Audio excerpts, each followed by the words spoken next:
পরিবারের সবার সাথে ডিনার করছেন বুবলি। হ্যালো ভিউয়ার্স, বিস্তারিত জানতে চ্যানেলটি সাবস্ক্রাইব করে সম্পূর্ণ ভিডিও দেখতে থাকুন। সুপ্রিয় দর্শক, বর্তমান সময় সোশ্যাল মিডিয়ায় বেশ আলোচনা হচ্ছে শবনম ইয়াসমিন বুবলিকে নিয়ে।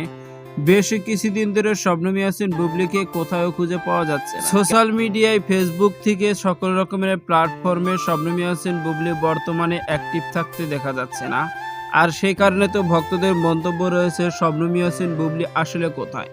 এরই মধ্যে সোশ্যাল মিডিয়ায় শবনম ইয়াসমিন বুবলির একটি ফটো ভাইরাল হয়েছে, যে ফটোতে শবনম ইয়াসমিন বুবলিকে দেখা যাচ্ছে পরিবারের সবার সাথে ডিনার করছেন। মায়াবী হাসি মুগ্ধ করার মতো, সামনে অনেক রকমের ফলমূল, ভাত তরকারি সবকিছু রয়েছে, সবাই মিলে ডিনারে ব্যস্ত। আর সেই মুহূর্তে তারা ক্যামেরা বন্দী হয়েছেন, আর এই ফটোটি বর্তমানে সোশ্যাল মিডিয়ায় ভাইরাল। এদিকে জানা গেছে শবনম ইয়াসমিন বুবলি বর্তমানে একাধিক সিনেমা থেকে বাদ পড়েছে, আর সেই কারণে সোশ্যাল মিডিয়া অ্যাক্টিভ না থেকে নীরব রয়েছে তার পরিবারের সকলের সঙ্গে, আর সেখানে গিয়ে বেশ হাসি উজ্জ্বল দিন যাপন করছেন। তো সুপ্রিয় দর্শক, ভিডিওটি আপনার কাছে ভালো লাগলে একটা লাইক দিন। নিত্য নতুন ভিডিও আপডেট পেতে চ্যানেলটি সাবস্ক্রাইব করুন। অসংখ্য ধন্যবাদ। পুরো ভিডিও উপভোগ করার জন্য।